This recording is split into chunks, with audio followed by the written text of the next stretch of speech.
நேயர்களே, ஸ்ரீ கன்னிமாரியம்மன் ஆலய அஷ்டபந்தன மகா கும்பாபிஷேக விழா நிகழ்ச்சி தொகுப்பிற்காக நான் உங்கள் லலிதா ரவி. அரியலூர் கூவள்ளம் ஸ்ரீ கன்னிமாரியம்மன் ஆலய அஷ்டபந்தன மகா கும்பாபிஷேக விழா ரொம்பவே விமரிசையா நடந்தது. இதுல திரளான பக்தர்கள் கலந்துகிட்டு சுவாமி தரிசனம் செஞ்சாங்க. அரியலூர் மாவட்டம் ஆண்டிமடம் பக்கத்துல கூவள்ளம் கிராமத்துல அமைஞ்சிருக்கிற அருள்மிகு ஸ்ரீ கன்னி மாரியம்மன் ஆலயத்தினுடைய அஷ்டபந்தன மகா கும்பாபிஷேக விழா வெகு விமரிசையா நடந்தது.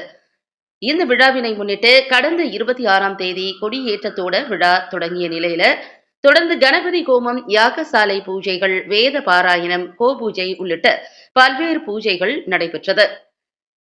தொடர்ந்து இன்று நடைபெற்ற விழாவில் நாடி சந்தான பூஜை, மகா பூர்ணாகுதி மற்றும் மகா தீபாராதனை நடைபெற்றது.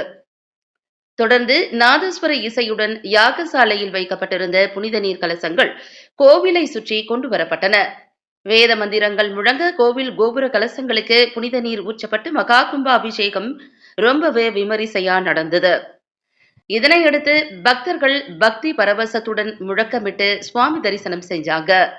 பூஜிக்கப்பட்ட புனித நீர் பக்தர்கள் மீது தெளிக்கப்பட்டது. தொடர்ந்து அம்மனுக்கு மகா தீபாராதனை காண்பிக்கப்பட்டு பக்தர்களுக்கு பிரசாதம் வழங்கப்பட்டது.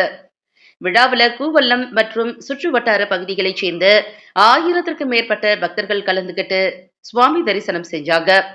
குவாகம் காவல்துறை மற்றும் தீயணைப்பு துறைகள் பாதுகாப்பு பணிகள்ல ஈடுபட்டு இருந்தாங்க. அரியலூர் மாவட்ட செய்தியாளர் பாபு.